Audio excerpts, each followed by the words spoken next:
Bem-vindos ao Morreu Maria Preal podcast. E hoje nosso convidado é Roberto Namor da Silva Santiago? Não, Roberto Namor Silva Santiago, né? Que é bacharel em Física pelo UFC no Ceará, mestrado pelo UFC e doutor pelo UFC, né? Atualmente é professor aqui da UFESA, né? De Campos Angicos. Ocupou a coordenação do curso interdisciplinar em Ciência e Tecnologia e trabalha principalmente em espectroscopia Raman, ao estudo de materiais submetidos a condições extremas de pressão e temperatura. Tem como ser mais específico que isso? E nos últimos anos tem desenvolvido os trabalhos em colaboração com profissionais de diversas universidades brasileiras e pela editora Novas Edições Acadêmicas publicou o livro Modelagem Inversa através, não sei dizer isso aqui não, você vai dizer. Break, né? Em águas subterrâneas do Ceará. Então esse aqui é o que você mostra para o mundo, né? E o que é que você não disse ainda é o que a gente quer saber. Tudo bom, amor? Tudo bem? Satisfação a todos estar participando desse projeto, desse podcast. E é uma grande honra ter sido convidado, somente o Stefson, que além de companheiro de trabalho, é também um amigo aqui, né? A gente tem algumas experiências de vida juntos, né? Compartilhamos a mesma cidade de origem, Isso. Fortaleza, e agora compartilhamos também, ao longo desses anos aí, a mesma área de trabalho, que aqui é a nossa universidade de UFESA, né? De Angicos. Muito bem. A gente começa por onde? Pelo começo? Começa aí. Você falou, meu conterrâneo e Fortaleza. Como é que Fortaleza vem aí? Primeiro, antes de começar, eu nasci em Fortaleza e a primeira curiosidade é sobre o nome. Não sei se... Com certeza. Com certeza. O Roberto Namor, o Roberto é tranquilo, né? Mas Namor é o seguinte, a origem desse nome vem do meu pai, que ele assistiu um desenho na década de 60. Chamado Príncipe Namor. Inclusive saiu um filme agora recente, Wakanda Forever, no qual aparece o Namor como o protagonista, não, né? É o vilão ele. Não, o vilão, né? Não é vilão, tá certo, tá bom. Ele meio que no final fica lá como herói. E esse personagem, né? Meu pai assistia, ele disse que quando tivesse um filho, o nome do filho ia ser Namor, mas não só Namor, ele também assistia Chicanísio. Era aquele personagem que o Chicanismo fazia, que era Alberto Roberto. Isso. Pra quem se lembra dessa época. Viu? E aí meu nome ia ser, na verdade, Alberto Roberto Namor. Não, aí... Sua mãe não deixou. Minha mãe relutou lá e ele conseguiu convencer ele a ficar Roberto Namor. Silva Santiago, porque é o sobrenome do pai e da mãe, né? Sua mãe. E aí deu origem a esse nome, Namor, né? Que ao longo do tempo... era exclusivo nesse sentido, mas agora espero ser famoso e ficar popular depois desse filme, né? Mas é isso. Aí, isso é mesmo a origem. Não, né? mas esse nome o pessoal sempre deve perguntar, né? A origem Sim. E aí é sempre... Inclusive já aconteceu diversos problemas, porque o namoro lembra muito a palavra amor, né? E aí algumas pessoas, como já ocorreu um colega meu, que ligava, falava, ô namoro, quando a esposa não conhecia, achava que era amor e já... já chegou por uma situação dessa? Já chegou para o professor Aécio, né? Ele ligou, ele tava com algum tipo, aí ele, tchau, namoro e tal, aí eu vi na ligação ele tentando justificar, porque ele não desligou, ele não, é o nome do... Não, é que é o professor Namor, o Namor só viu. Não, você tá botando o nome de homem que é pra eu não saber. Mas acontece isso. Então, é um nome interessante, aí começa a minha vida com esse nome, né? E assim vai. E então, em que bairro lá? Eu sei que a família da sua mãe é no Conjunto Ceará, não é isso? Na Mas verdade, antes somos uma família de 3 irmãos, né? E mais 3 irmãos, né? Tudo homem, né? E o que aconteceu? Nós estamos no bairro do Henrique Jorge. Jorge. Que é próximo. Vizinho de João de Três. Eu não sei como. Eu acredito que em algum momento da nossa vida a gente com certeza. Em algum evento, em alguma bodega, a gente deve ter se passado, nos conhecemos, ou até mesmo em alguma sala de videogame, né? Pô, provavelmente. Essa que você trabalhava, inclusive, fica ali no... Em Açu. Ah, não é aqui, é aqui. Foi em Açu, foi quando eu vim morar em Açu. Desse quadro aí, que foi um presente do meu amigo Wagner, obrigado. A primeira vez que está aparecendo aí foi o seu quadro aí. E quiser os trabalhos dele, pode comunicar. Tem o Instagram dele, vou botar no vídeo. Aparece aí embaixo. Aparece aqui embaixo, aparece aí o trabalho dele. Tá? Muito bacana. Ele já recebeu vários prêmios também. Né? Ou ele faz com tintura aquarela ou tudo, ele usa várias coisas. Pra quem não sabe também, eu desde pequeno sempre gostei de anime, né? Acho que a gente tá na mesma fase, né? E aí teve uma fase na minha época que era aquela parte de desenho que aparecia os Cavaleiros Zodíacos. Na manchete, início da década de 90. Quem não viveu essa geração sabe que era dificuldade de assistir, tinha que botar bombril na antena da TV. Pra ter sorte de não estar cheio, porque a TV às vezes era preto e branco, né? Mas a transmissão da manchete também era horrível. Então era tudo pra ser ruim, mas o desenho foi um sucesso. E foi lá que, inclusive, eu comecei a desenhar. Eu achei fantástico, eu podia assistir e começar a desenhar os Cavaleiros do Zodíaco. O desenho passava, eu ficava assistindo e tentava copiar. E aí eu criei uma grande paixão, você mencionou o quadro, né? Aí eu criei uma grande paixão com relação às artes de desenho. Né? Aí em seguida fiz alguns cursos também voltados para desenho de animação, curso do Senai de desenho realista, me profissionalizei. Você chegou a fazer um curto animado? Eu tinha. Na verdade, eu cheguei no começo da minha adolescência, eu abri uma editora. Abriu uma editora? Assim, claro que meio que juvenil, mas não tinha personagens, né, com histórias. Tinha um famoso personagem chamado Piuí, que era um alienígena com uma cabeça e duas pernas, né? Estilo aquele desenho do Papaléguas. Sei. E aí era engraçado porque eu já botava um nome científico. Eu sempre gostei de ciência, né? Era amante, eu botava, era velocidade do som, ele percorria, sabe? Era bem bacana. Aí eu criava uns roteiros, tinha um apocalipse, misturava um anime com desenhos ocidentais e eu criei um monte de personagens que tem uma pasta, que ainda hoje eu guardo, né? Eu criava os personagens e ia botando nas datas. Fazia os quadrinhos. Você ainda tem até hoje? Tem. Eu na minha oitava série, eu desenhava uns colegas, eu criei um colega meu chamado Michel, eu fazia as aventuras do Super Michel, tinha um cabelo grande, aí publicava na editora do colégio. Sim, entendi. Aí hoje tem. Que legal para a escola. Era a V11, que era lá no Conjunto Ceará. Ainda tem essa revista guardada. Que show. E aí eu fazia parte do Grêmio, né, e me permitiu estar publicando esses jornais, né? E era legal que tinha continuação em tudo, né? Então chegava o personagem, aí era um tirazinho com 3, 4 tirinhos. Mas você fazia antes do ensino médio ou fez durante o ensino médio? Isso aí foi antes do ensino médio. Isso aí eu estava fazendo, antigamente era a oitava série, hoje mudou completamente. Hoje o oitava virou o nono ano. Virou o nono ano. Então isso aí foi já no Conjunto Ceará, que tinha me mudado, né?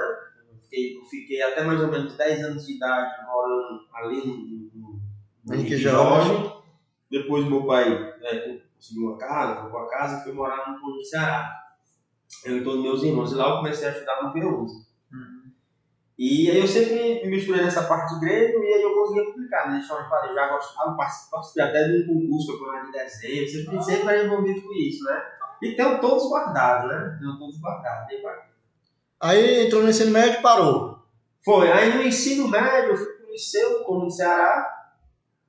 Onde é o liceu? O liceu no Fortaleza tem vários liceus. Eu já ia dizer. Tem o liceu do centro, né? Dos bombeiros. Ali perto do centro. Acho que também tem um Antônio Bezerra, não sei. Mas eu sei que tem um no Conjunto Ceará. Um colégio muito bom, né?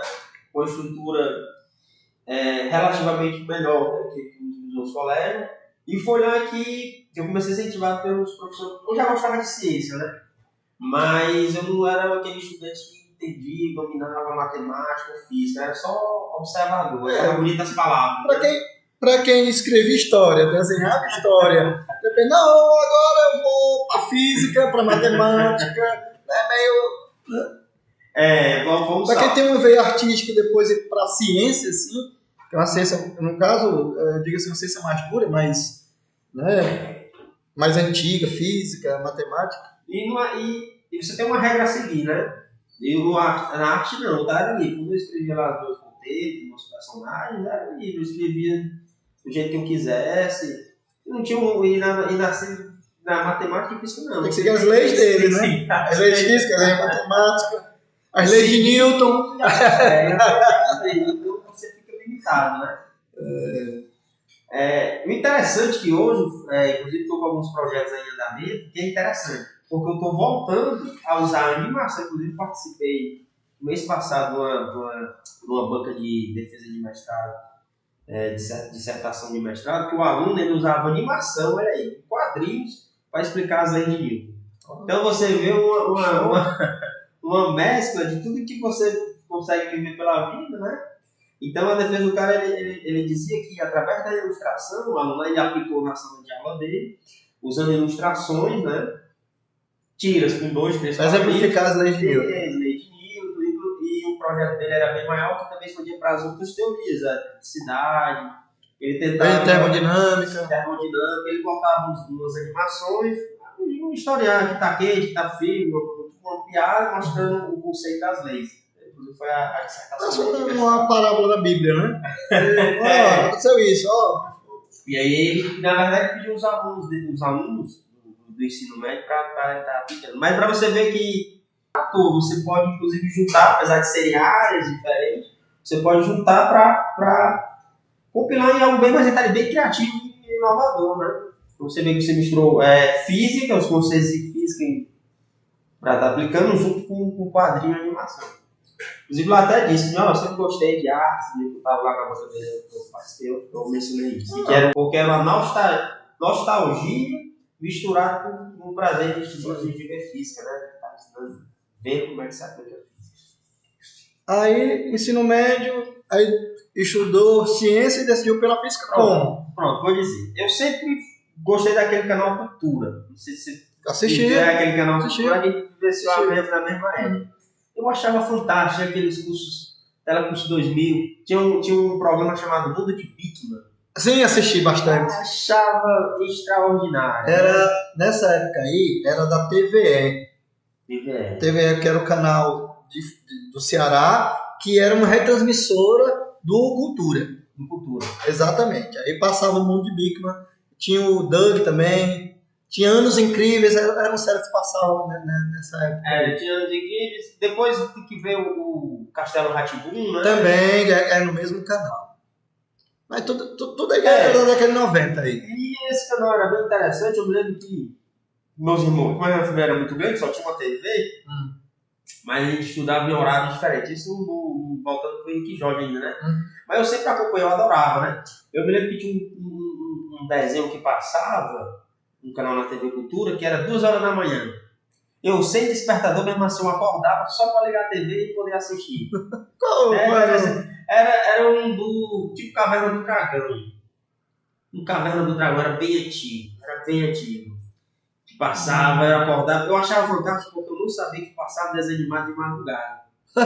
E eu acho que eles, para completar a grade do programa, eles colocavam um desenho lá aleatório. Mas mal sabia que estava me agradando, né?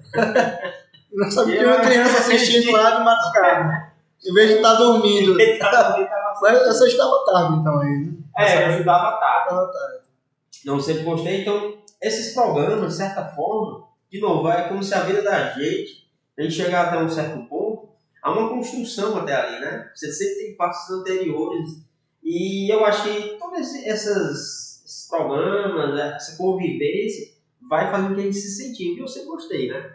O Mundo de Bikman é tinha outros também que era voltado para a ciência, né? O próprio Castelo Rá-Tim-Bum também tinha uns quadros daquele professor, que eu até lembrei dele, o professor que fez depois o CQC, né? O diretor do CQC. Ele era o apresentador do CQC. Ele era o professor Tibúrcio. Esse mesmo.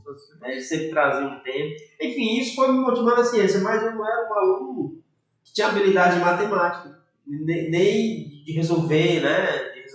E por ironia, você tinha comentado sobre os índices de PRPG. Foi uma prova de PRPG no segundo ano, que eu tirei uma nota baixa.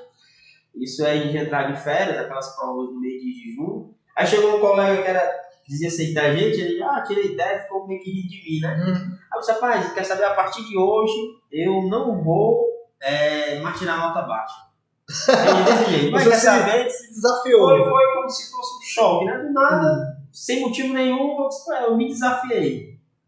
E aí, desde aquele dia, eu fui tentar estudar PA e PG para resolver. Não, pois agora eu vou estudar isso aqui para aprender. Só que de repente eu me deparo com um grau de dificuldade mesmo, porque até então eu sempre passava nas coxas, né?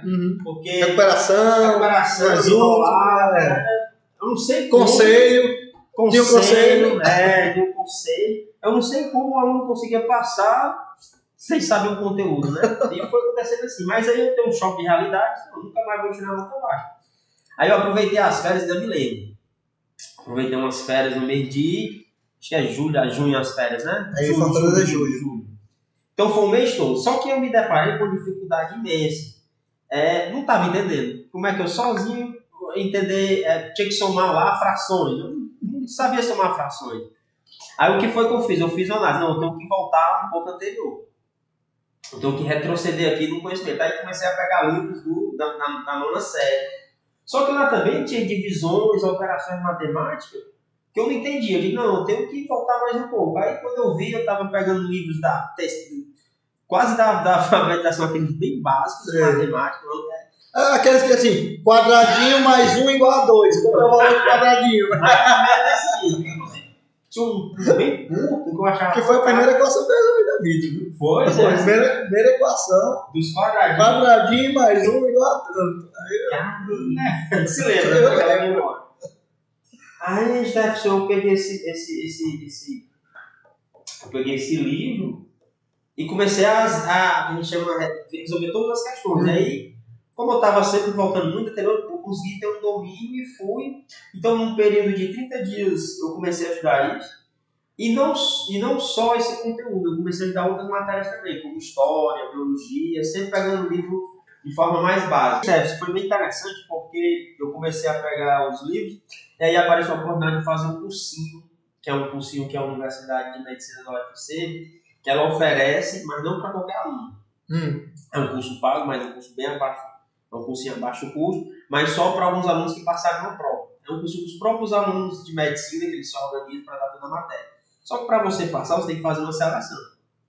E aí foi a minha primeira seleção que eu fiz, né? Então, primeiro concurso. Foi passar no cursinho. Então eu comecei a pegar os conteúdos, que eram os conteúdos bem matemática, física, biologia, aí tinha uns temas e aí foi que eu comecei a criar gosto a estudar. E o gosto era assim, era sentar, pegar um livro e realmente estudar e aprender aquilo, né? Sim. Cumprir o objetivo do aprendizado daquilo. Chegava ao ponto, de eu nem ir para a escola. De eu achar que ir para a escola eu estava perdendo muito tempo, porque tinha um deslocamento. Às vezes o professor, dependendo de casal, acabava se atrasando. Enfim, eu achava mais produtivo eu ficar em casa estudando do que... Não que se aconselhava. Não aconselhando ninguém a fazer isso não, viu? Mas se for fazer... Não aconselho porque... Você tem que seguir você acaba de acabar se prejudicando por conta disso. Mas para mim foi muito na situação. E aí foi meu primeiro concurso, porque foi a primeira vez que eu vi meu nome, Roberto Namor. Quando eu fiz, o resultado é uma aprovação, que era um cursinho para poder começar a estudar. Então tava lá, meu nome aqui era muito concorrido, era muita gente, era só aluno de escola pública que podia participar. Então o meu terceiro ano eu fiz junto com o cursinho, né? Entendi. Só que eu realmente, sabe o que aconteceu?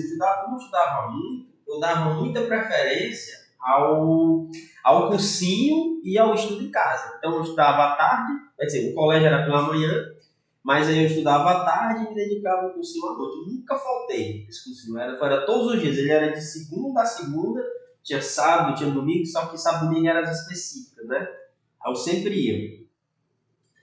E no colégio... Aí qual era o problema? Ao longo do meu terceiro ano, eu dava prioridade ao cursinho e ficava estudando em casa. Só que isso causou um problema muito sério, porque o pessoal achava que eu ia para o colégio e ia para brincar. Na verdade, o colégio para mim era o lugar que eu ia mais para me desestressar, né? E aí... Terapia. O colégio é minha terapia. Mas o pior que sim foi fácil, né? E o engraçado e irônico era assim, que as pessoas achavam, viu o meu jeito, às vezes brincava ali, como no colégio, mas no cursinho era totalmente oposto. Inclusive tinha colegas que estudavam no colégio comigo que também faziam o cursinho. E eles, cara, a outra pessoa no cursinho não vai nem pro intervalo, né? Como se mudasse a chave, né? E era muito interessante. Teve um episódio, uma vez, a professora, acho que passando matrizes, aquela parte de fazer determinantes. E eu já tinha estudado adiantado, né? E eu brincando lá no final da sala, e ela passando, aí teve um certo. Eu sei que ninguém deve desafiar a professora, eu acho isso completamente ridículo, né? Mas eu era adolescente, enfim. Aí meio que ela disse assim: ah, se você. Ela meio que desafiou, né? Porque realmente eu tava perturbando a professora ali, né? Tava lá no fundo da sala e vinha, você. Ela tipo, vem resolver aqui. Como se tivesse dizendo que eu não estava sabendo. Se você se namorzão todo, resolveu. Achava que eu ia resolver. Pior, porque eu resolvi porque para você resolver matriz são vários métodos, né? Isso. Eu resolvi por um método alternativo mais simples. Eu não tô dizendo que era melhor que ela, não. Era só um Era uma matriz 4x4, pelo menos? Era um método daqueles métodos que você sei, cofatores. Tem vários métodos. Eu fiz um. Aí meus colegas lá do fundo, para tirar os, o método não é melhor, não sei o quê. Aí acabei resolvendo. Mas assim, hoje eu vejo que aquilo ali era só tipo de adolescente. Mas, para você ver a ironia, né? Os professores das exatas tinham noção que eu estudava e sabia que eles conversavam. Somente da física, eu sempre, quando eu tinha uma oportunidade, eu conversava com eles e tal. Eles diziam, não, cara, você é meio brincalhão, moleque, mas você sabe, né? Sempre tive nota boa. Agora, o mais irônico, aí fiz um cursinho, prestei o vestibular para física. Por que física? Porque assim... Se você não perguntasse, eu ia perguntar. Por que física? Porque assim, no meio da minha adolescência, eu comecei a criar, me sentir um amor mesmo para estudar, para entender a natureza. Amplifiquei demais essa curiosidade, né? Aí eu disse assim, o meu objetivo, na verdade, quando eu estava estudando, era descobrir o segredo da vida, do universo e tudo mais. Só isso, né? Olha só o meu objetivo da adolescência. Eu descobri o segredo de tudo, né? Qual é a ciência que pode me favorecer tal possibilidade, né? Aí na época eu pensava assim, não, a história é como se fosse uma fofoca. Isso é eu pensando, pessoal, olha a diferença, né? A geografia vê só o terreno, né? Eu pensando, né? Relevo quer cozinhar, né? Eu pensando, não, que hoje você jamais tem esse pensamento, né? Matemática só vê número, não vai sair para muito tanto, né? Então eu tinha esse pensamento, né? Eu disse, então a única ciência que pode me levar a alguma coisa interessante e fenomenal é física. Inclusive eu tinha 2 planos, né? Era criar uma máquina do tempo, bem simples, né? Era bem... Isso com 3 anos de idade. Volta pro futuro. Eu me lembro que na época que eu comecei mesmo a estudar física, naquele momento maluco, eu tive um sonho com Einstein. E aí que eu vi os vídeos dele, aí ele me ensinando a fazer uma lâmpada acender sem nada. Achei legal esse sonho, né? Uma lâmpada, ele me mostrava uma lâmpada que acendia sem fio nenhum. Até hoje eu tô para descobrir como é que ele fez isso no sonho, né? Mas é só um sonho. Mas ele foi um gatilho. Aí foi isso, aí a máquina do tempo, até um dia desse eu tava brincando, não, se eu tivesse criado uma máquina do tempo, eu já teria voltado no tempo e me entregado para não ter o trabalho de fazer a máquina do tempo, né? Eu, como físico, que muito a ver com física e engenharia, a única coisa que eu queria mesmo, como cearense, seria um balançador de rede. Pronto. Se eu fosse físico, engenheiro mecânico, o que eu queria inventar seria um balançador de rede. Colocava ali, ele balançava sozinho. Aí você, pelos Bluetooth mesmo, você controlava a intensidade do balanço. Pronto. Pra mim era... Não, isso aí... O balançador, quem não sabe disso? Pois né? Você querendo construir máquina do tempo, então eu, se fosse física, engenharia, no máximo seria um balançador de rede. Pra mim eu tava feliz. Interessante. Mas é uma boa ideia, a gente pode ter, eu acho mais fácil o balançador de rede do que a máquina do tempo. Mas eu acho mais aplicável, né? Mas foi, aí eu comecei a ser amor pela física e foi por isso que eu estudei física. Inclusive na época, eu tinha a opção de ser licenciatura ou bacharelado, né? Aí eu não queria ir muito para essa parte de ensino, embora hoje eu siga a carreira acadêmica de ensino, mas eu queria realmente entender a física pura. Física pura. E aí prestei de novo o vestibular, o primeiro vestibular para física e consegui passar de novo, obtendo uma Em que ano? aprovação. Isso era 2003. 2003. Tem só 20 anos. Isso, eu tenho 20 anos. 20 anos. Você entrou na UFC. E aí foi que eu achei que Você é estudava. morto de UFC, né? Porque depois que entrou, só saiu de lá doutor, né? Eu saí lá do Doutor. Graduação, mestrado, doutorado. graduação. Eu fiz a minha graduação durante 4 anos. Aí depois fiz o mestrado e depois o doutorado também. Quase uma vida, né? Dedicada. Uma vida. Certo. Mas agora certas coisas fazem sentido para mim. Né? Você contou aí coisas que eu não sabia, que é o seguinte. Você falou, antes da física, né, eu fazia desenhos, eu fiz curso, eu fiz... Agora dá para ver o seu corpo, né? Aí, porque eu pensava quando você começou da primeira tatuagem, que eu lembro quando você falou, que você fez lá no Aldo Rodrigues. Foi, Chico Tatu, não? Exatamente. Você disse, eu vou lá no Aldo Rodrigues fazer uma tatuagem. Eu falei com você antes de ir. Foi, antes de você falou comigo. Aí eu disse, vai lá, é o que você gosta. Eu acho que deu, eu não lembro qual a primeira, mas foi essa aqui. É isso. Foi essa. Aí pouco tempo depois, você, não, eu vou tatuar também. Né? Eu acho que você fez mais uma com ele. Foi. Você fez mais uma. Aí eu não sei se você fez um curso com ele, fez alguma coisa lá, aí começou a tatuar também. É assim a história? Foi. Conta essa história aí. Como é que começou no mundo das tatuagens, né? Como eu disse, o primeiro gatilho, desde a minha infância, eu sempre amei desenhar. Inclusive, tenho pasta de desenho, né? Eu era de um jeito que eu queria desenhar com as 2 mãos. Eu tava ensinando meu meio, a minha ideia era se desenhar o mais rápido possível. Era um negócio que eu viajava nisso, né? Isso para adolescente, né? Aí parei, porque aí chegou um momento na minha vida que eu tinha ou estudava ou desenhava, né? Aí deixei adormecido esse meu lado do desenho ao longo todo esse tempo. O lado mais artístico. O lado mais artístico ficou... E aí eu fui tentar descobrir o segredo do universo, né? Vi, depois de estudar aqui, eu acho que é até um segredo que ninguém sabe, o segredo do universo, né? E aí comecei, sempre tinha uma mão com tatuagem para fazer no corpo, né? Até que comentei. Aí fiz a primeira, fiz uma segunda com ele, né? E fechei o meu braço. Todas as artes eu mesmo elaborei, assim, de ideia, né? Devia ser, tem a equação da energia, né? A equação tem um átomo ali. Tem um átomo. Tem uma bússola. Acho que o aqui nome é da o sua mapa do filha. Brasil, né? O nome da Da sua minha filha, filha é né? aqui, ó. Do lado direito. Aqui é o nome da filha. Que você, só daqui você vai falar você é pai de novo, né? Pai do Lucas, nasceu filho. Aí tem que fechar as costas do nome dele, né? Estou elaborando um projeto. Aí o que acontece? Aconteceu aí uma coisa muito ruim na humanidade, foi a história da pandemia, né? Foi muito complicado, a gente sofre ainda sofre resquícios da pandemia. E o que aconteceu? Nesse período, houve um aumento de ansiedade em geral, né? A gente estava meio contido, a gente chegou a trabalhar de forma remota. E aí, nesse período, eu disse, vou voltar a desenhar. Nesse período.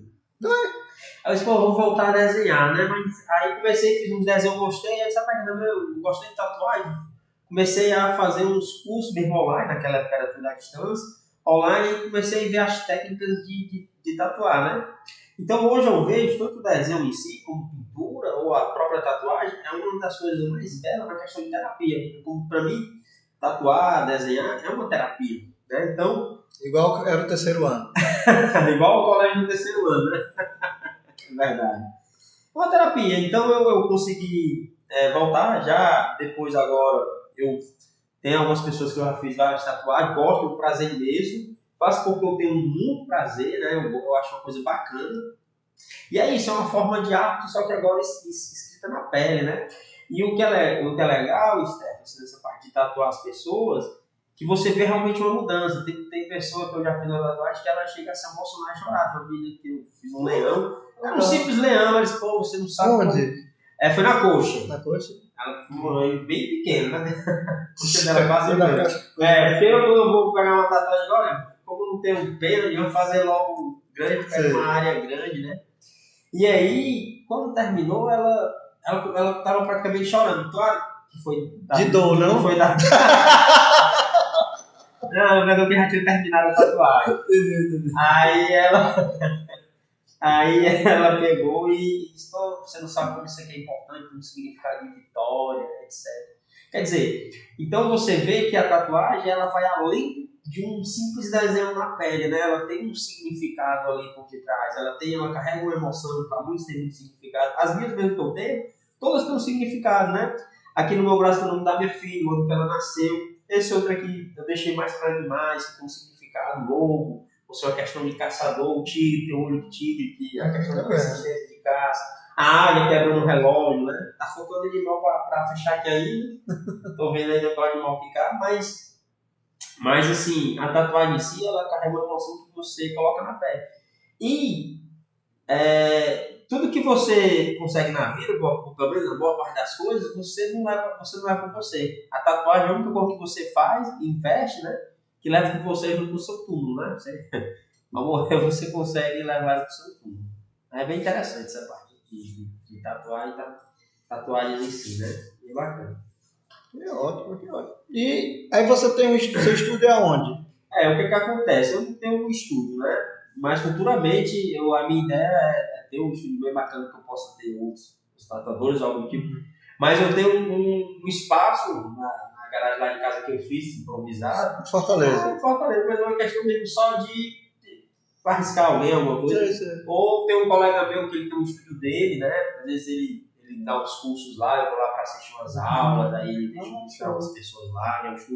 Porque assim, o estúdio ele requer o estúdio mesmo profissional, ele requer uma série de cuidados de higienização, né? Que é a questão da contaminação biológica.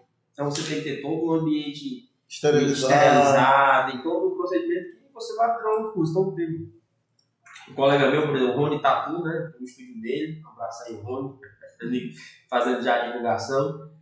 E aí, às vezes, ele vai lá, ele dá uns cursos, ele me chama para passar uma dica, uma conversa, isso assim, faz assim, então é sempre bacana estar fazendo essa arte, né? Eu acho fantástico.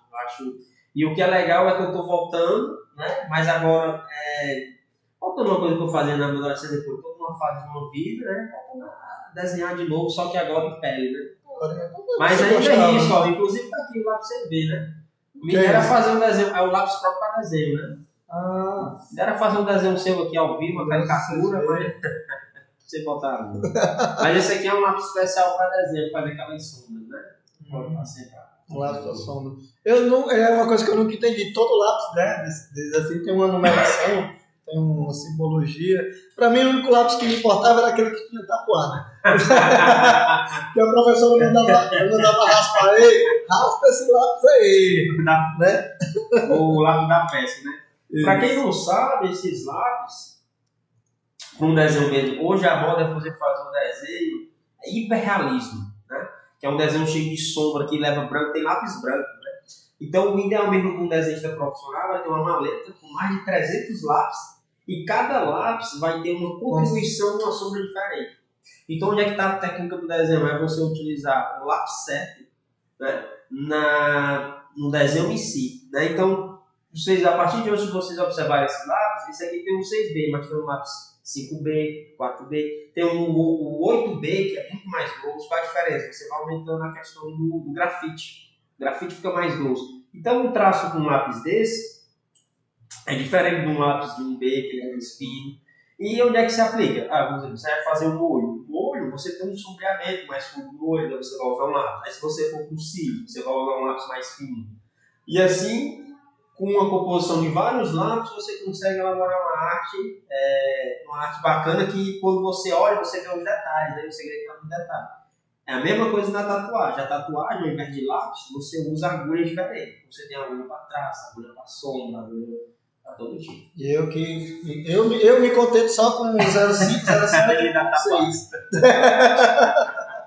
Mestre, esse ponto, né? Sim, a gente tem a 05, a 07 e 1.6, que é o mais grosso. Mas tem muito mais. Ela tem lápis, inclusive, branco. Você tem desenhos aqui de tatuagem, os caras usam branco para dar um contorno, para dar um realismo, né? E agora falou aí, Fortaleza, Alfesa. Alfesa não, é isso que eu quero falar agora. Alfesa não. E a Alfesa? Como é que entrou a Alfesa nisso aí? Alfesa. Alfesa eu entrei... Você falou há pouco tempo que vai fazer 10 anos, né? Antes de entrar gravando, vai fazer 10 anos. Como é que foi esses anos entrando na Alfesa e esses 10 anos, vai fazer quase 10 anos aqui na Alfesa? Eu entrei na Alfesa numa fase muito boa, no sentido que estava aberta numa fase de vários concursos, né? De várias vagas. E foi em 2013. Eu acho que eu fiz o concurso em 2012. Eu estava fazendo mestrado em física ainda. E vai abrir um concurso, eu fui meio que de forma sem muita... Não, já tinha terminado o mestrado, me contava só o mestrado. Eu estava no começo do doutorado ali. Fiz sem muita cobrança. Eu acho que foi isso que me ajudou. Porque eu fui tão sem muita cobrança que, para promover em Mossoró, né? Que acabou dando certo, né? Eu fiz a primeira fase, que foi a prova escrita, ainda me lembro, termodinâmica. Tinha estudado no ônibus, olha a ironia, né? Claro, sempre me dediquei bem à física, mas ajudou bastante. Foi eu mais 2 colegas. A gente estava vindo, como o caminho era meio longe. O engraçado dessa história que a gente estava... Olha só como é que é estudante, não tem tempo ruim não, né? Por mais que fosse vergonhoso, a gente estava dentro do Nordeste. Ainda passava no Nordeste, vindo para Mossoró. Era eu e mais 2 físicos, né? A gente era contemporâneo, todos tinham mestrado, mas enfim.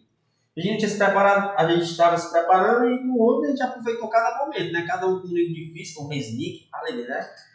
E aí um ponto que a gente estudou, mas no ônibus, foi exatamente o ponto que caiu na prova escrita, que era de lei da termodinâmica.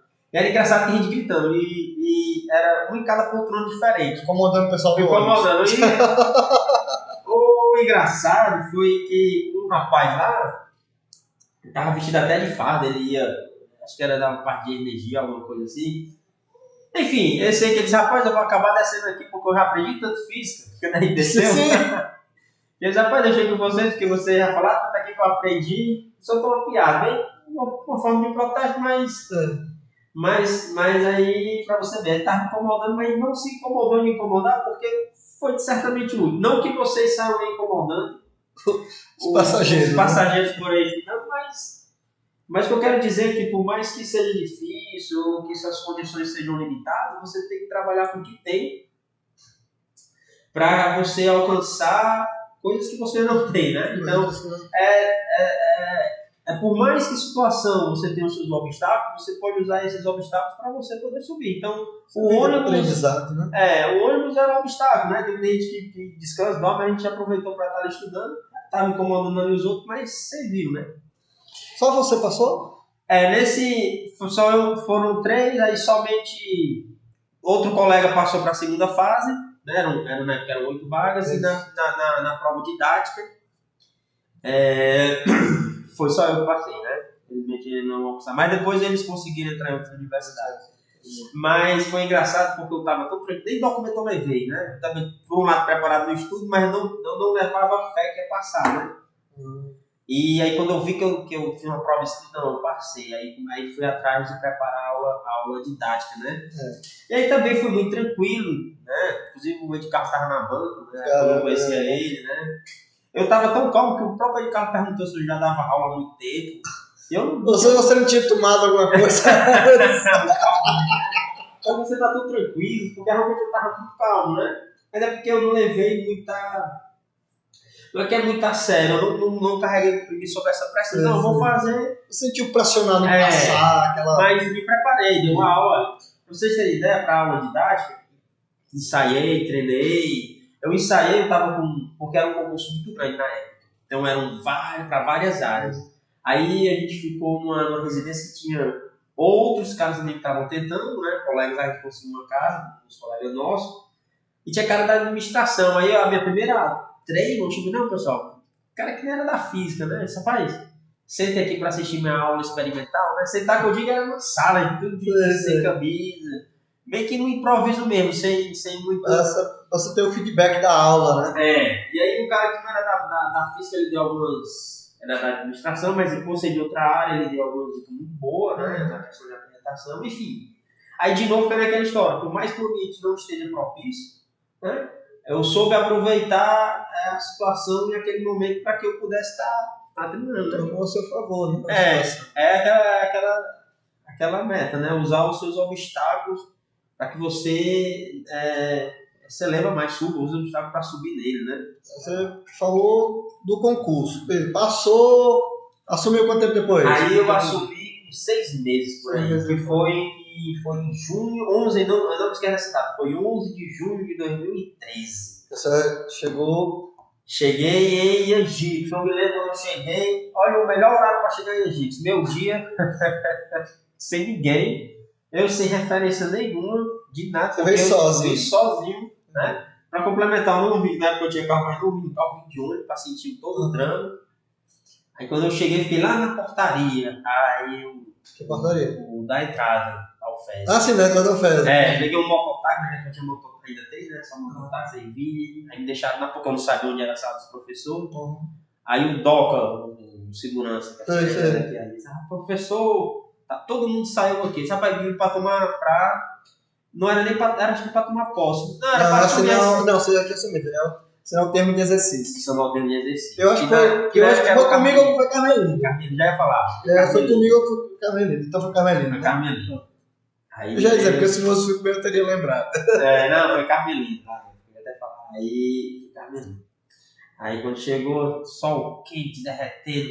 Eu nunca tinha sentido a sensação do sol derreter nas narinas, né? Aqui o sol, ele aquece ao ponto de derreter e deixar o ar seco, né? Mas assim, uma cidade maravilhosa, fui logo sendo bem recebido, assim, pelo pessoal o Nildo, ainda me lembro que me levou para arranjar deixou uma pousada, né? Não, professor, vim aqui, não tem ninguém agora, mas você vem para cá, vamos deixar aqui. Aí, enfim, apesar de Egito ter essa temperatura, mas é uma cidade muito acolhedora, né? As pessoas, os colegas também, logo que me conheceram, fizeram um ciclo de amizade bem bacana. E assim fui construindo uma carreira dentro da universidade, né? Interagindo, com todo fazendo uma ponte de amizade. Aí depois conheci Stephenson, foi mantendo esses vínculos. E 10 anos já.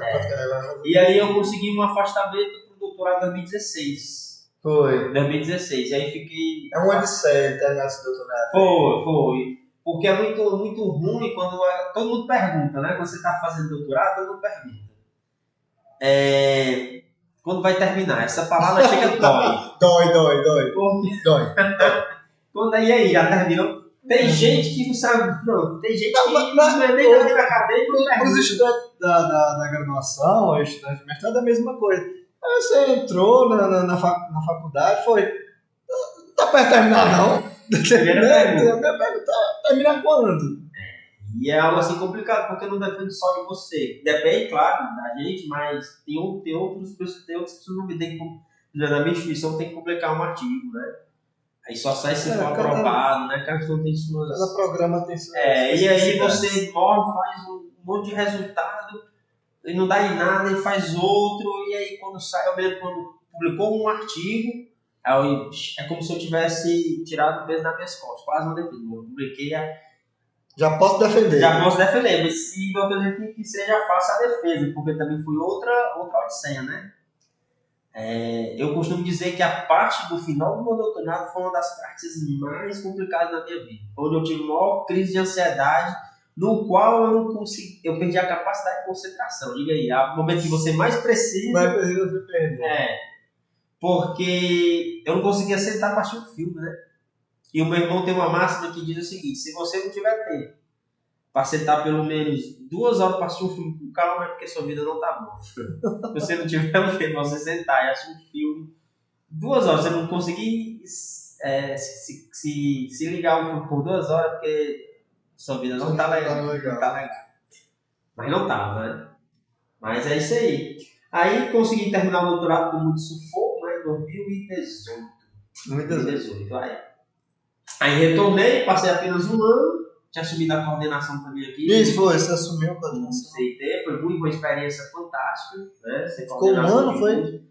Fiquei 1 ano, quase 2 anos. Porque na verdade quem tinha assumido era Edwin, eu estava como vice. Isso. Então eu passei 1 ano como vice. Edwin foi para Mossoró. Edwin teve que ir para Mossoró, aí eu acabei assumindo como coordenador, depois de uma eleição, e na coordenação também.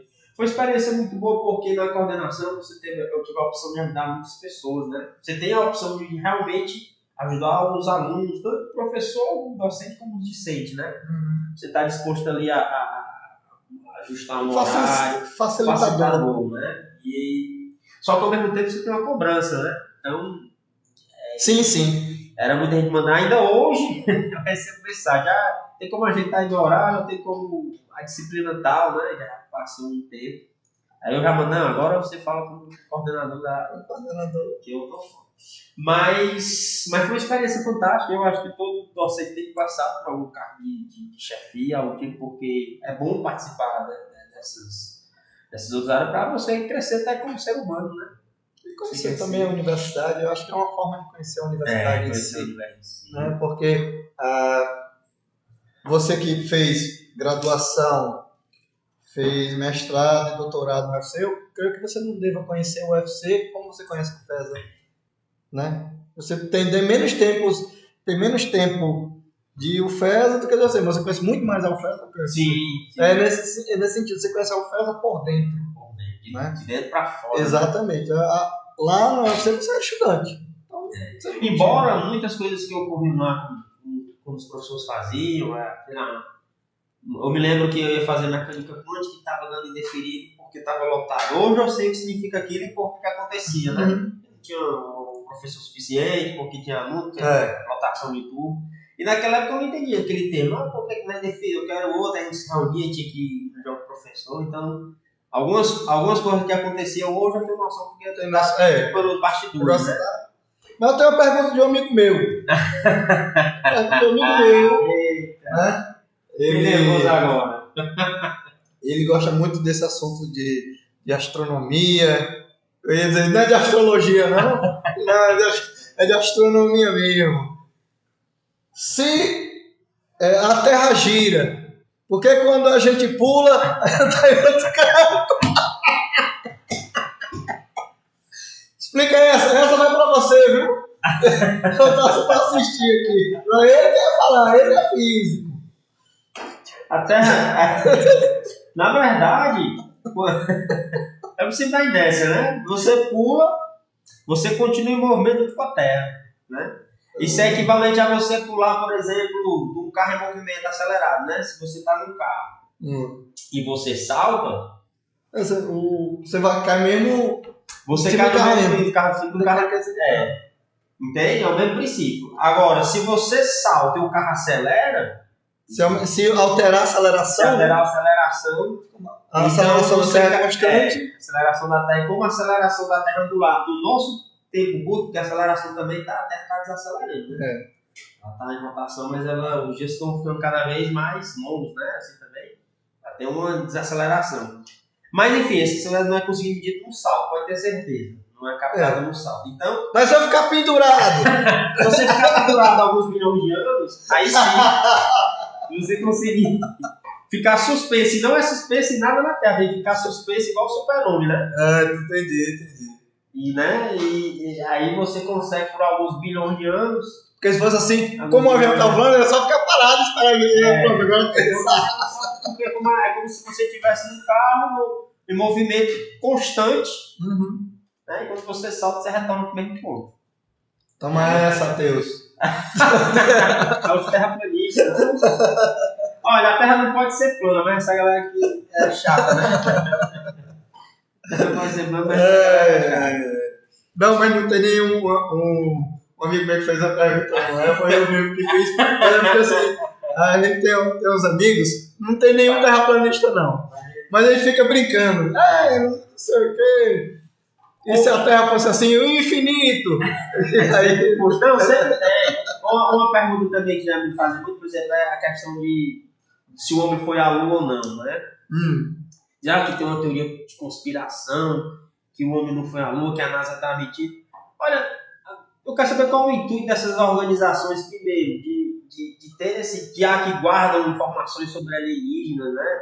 Pô, seria fantástico a gente saber que tem vida extraterrestre, né? Seria, na verdade, uma empresa... Eu acho que hoje isso é até mais aceitável do que era uns 20 anos atrás. Se você dissesse que acreditava em ET, em vida extraterrestre, Hoje tá mais... Vou dizer qual é o problema da humanidade, né? Diz assim, eu vi um OVNI. OVNI quer dizer um avistamento. Um avistamento, quer dizer, um objeto, um disco voador... Um objeto voador não identificado.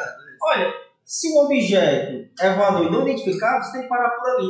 Como é que você diz? Não, o objeto é um disco voador, mas é um alienígena do galáxia e tal. Se você já define que é um objeto, porque realmente você tem fenômenos estratosféricos, fenômenos que acontecem na atmosfera, que você não tem aparentemente uma solução ali, né? Você não tem são fenômenos que ocorrem. Teria explicações. Pode ser aqueles balões meteorológicos, pode ser fenômenos naturais como raios, mas não é um OVNI. Aí não, é um OVNI, mas é uma... Tem que parar ali, você não sabe o que é, então você não pode dizer que é uma nave alienígena, porque se você já diz isso, você está identificando. Mas eu tenho uma solução.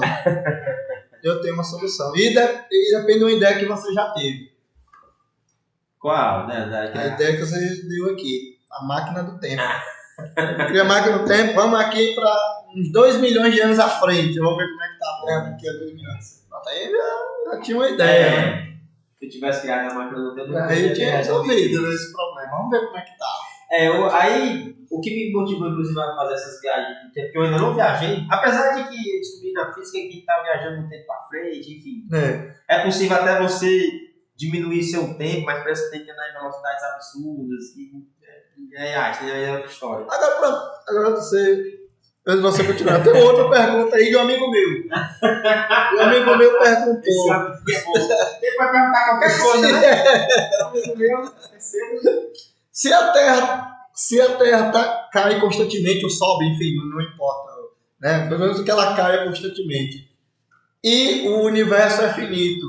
Se ela cair na beira do universo, o que acontece?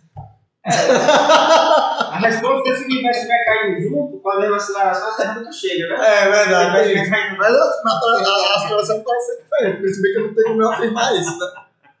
Aí cai espatifo, pronto, que não morre. Porque na verdade, o que é que acontece? Aí tem uns modelos de origem do universo, que ele diz que a origem do universo começou com o tal do Big Bang. Que a galera diz que é uma explosão, mas isso não é uma explosão. É só uma questão da pessoa entender, mas na verdade é uma inflação, né? Você tem a formação do espaço. O universo está se expandindo, né? Aonde é o limite do universo? Não tem porque, ali que começa tudo. Né? Ele está se expandindo não só no espaço, mas no próprio tempo. Porque, na verdade, de acordo com Einstein, o tempo também é uma coordenada. Você tem um mundo quadridimensional, são 4 dimensões. Você tem um tempo com uma escala, inclusive que você pode deslocar, né? Enfim, aí é outra viagem. Aí ele está se expandindo, não é uma explosão, ele está se expandindo. O que tem na borda? Na borda você não sabe porque é lá, o próprio universo está... É como se você tivesse uma sala de aula com cadeiras, certo? Várias cadeiras, alunos. E o que é expandir é que cada cadeira está se afastando proporcionalmente das outras cadeiras de forma expansiva. Então, um ponto do universo está se expandindo de forma uniforme de todos. Inclusive, a teoria é que o fim do universo, pelo menos alguns bilhões de anos aí na frente, é que cada átomo vai se isolar e aí será um fim triste, né? Um dos fins que o universo pode ter é esse aqui, que alguns bilhões de anos na frente, a nossa galáxia não vai ver o brilho das outras estrelas da galáxia, porque está tão distante que a luz da estrela não chega, das outras galáxias, né? Então, se existirem civilizações inteligentes que observem o céu no futuro, bilhões de anos na frente, eles não vão conseguir enxergar o céu estrelado como a gente vê hoje, né? Interessante. Mas enfim, isso aí é conversa para bilhões de anos. Por isso que eu queria máquina do tempo. Eu falei milhões, mas o correto seria bilhões. Fala que o Sol vai virar uma gigante anã daqui a uns 4, 5 bilhões de anos, né? Inclusive, um amigo meu também perguntou uma vez como é que sabe que o Sol vai morrer. Como é que sabe que tem estrelas diferentes, como é que sabe que nasceu? Porque assim, aí a resposta do pessoal do YouTube foi assim. Qual foi a resposta do seu aí? É porque, na verdade, quando a gente olha para o céu, na nossa galáxia, que é a Via Láctea, ela é composta de mais ou menos 400 bilhões de estrelas. Só em uma galáxia. E o universo todinho tem mais também 400 bilhões de galáxias observáveis. Aí você tira uma média. Cada galáxia... Não fazer a conta não, viu? Dá 4 trilhões. Só pra ter noção, isso do universo observável, né? Então, assim, é tanta estrela que você tem um espaço amostral, que você olha cada um, você consegue, baseado em cada estrela, fazer uma cronologia temporal de evolução das estrelas, só com o número de estrelas que a gente tem. Então, você olha uma estrela e diz, olha, essa estrela é uma anã azul, mas tem uma parecida com ela, que ela como se ela tivesse explodido. Então, esse estudo, é claro, que é bem grosseiro que eu estou falando aqui, né? A técnica é bem mais refinada, mas é por análise das outras estrelas que consegue ter noção de como é o nosso Sol, como ele vai se comportar, em que ele se enquadra. Mas hoje a gente está mais ou menos na meia-vida do Sol, né? Tem mais ou menos 5 bilhões de anos, ele vai durar mais ou menos uns 5 bilhões de anos. Também não é uma preocupação nossa. Tomara que queime. Tomara que queime. Tá queimando faz tempo. Mas assim, não é uma preocupação nossa também. Né? A não ser que você tenha a máquina do tempo e... Não. Olha, um problema muito sério dos filmes, que me motivou a assistir filme que faz viagem temporal, é porque você não tem só que viajar no tempo. Você tem que viajar também no tempo e espaço. Por quê? Não sei se vocês já viram, aqui está a Terra, aí tem a Lua girando na Terra, e a Terra gira naquelas órbitas elipsóides. Elipsóides, né? Que leva mais ou menos 365 dias. É 365 dias e algumas horas, aí tem um ano de 6, enfim. Mas qual é a ideia? É que o Sol também está em movimento.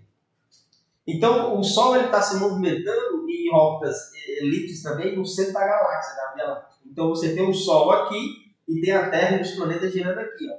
Então, na verdade, com relação ao centro da galáxia, você tem o Sol orbitando um elipsoide. Então, se você fizer uma viagem no tempo, já começa um problema aí. Se você fizer uma viagem no tempo, eu quero voltar a 100 milhões de anos atrás, na época do período Jurássico, né? Cretáceo, 100 milhões de anos no período Cretáceo, período dinossauro, né? Mesmo que você se desloque no mesmo ponto hoje, a Terra não está no mesmo lugar. O Sol já tá muito distante do que ele estava há 100 milhões de anos atrás. Isso eu estou falando só com relação à nossa galáxia. E ela também está em movimento espacial, que eu falo. Você está entendendo? Então é como se a Terra, se você voltar hoje, se você voltasse, hoje não, há um ano atrás, né? Nessa mesma posição do espaço com relação ao centro do nosso sistema solar, a Terra mudou de canto. Então, se a gente voltasse no tempo, eu quero viajar no tempo, só na escala temporal, nessa mesma posição, né? Nessa posição geográfica, você vai estar num ponto que talvez o sistema solar nem está em outro. Você vai parar no vácuo. Então, o problema de viajar no tempo se for igual a viagem do DeLorean, do De Volta para o Futuro, né? Aquelas viagens, que era uma viagem, né? Você teria que se deslocar no espaço e no tempo. Porque senão você ia parar em outro lugar do espaço. Entendi. Né? Teria que ser espaço. Não seria uma viagem no tempo, seria uma viagem no espaço-tempo. Porque você tem que saber a localização que a Terra estava naquele ponto para que você pudesse. Então, mais complicado. É mais complicado. Então, quando fala. Porque máquina do tempo é mais simplório, né? Agora você tem que ter uma máquina de espaço-tempo. Máquina de espaço-tempo. Toma essa aí. Amigo mistério. A gente tem um grupo que fica só discutindo essa. Ninguém é físico. Só pra tirar onda. Só discutindo físico. Explica essa. Mas tem. Mas a gente brinca, mas tem uma galera que leva a sério, né? Tem um pessoal tem gente leva a sério essas perguntas e fala umas perguntas que, por exemplo, o pessoal da Terra plana diz que a Terra não tem gravidade, a gravidade não existe. Mas é porque o corpo cai? Não, porque o plano está descendo na aceleração da gravidade. Então, essa aceleração que a gente vê, mas olha só, olha o modelo que ele tem que criar. Ele tem que criar um modelo no qual você tem um domo que desce no meio do nada com aceleração para baixo. É um modelo mais complexo, né? Explica, de certa forma, né? Porque tem aceleração, mas... Eu, de certa forma, para mim, eu queria que a Terra fosse um cubo. Né? O cubo era mais fácil. Porque, assim, planeta vem de plano. Planeta.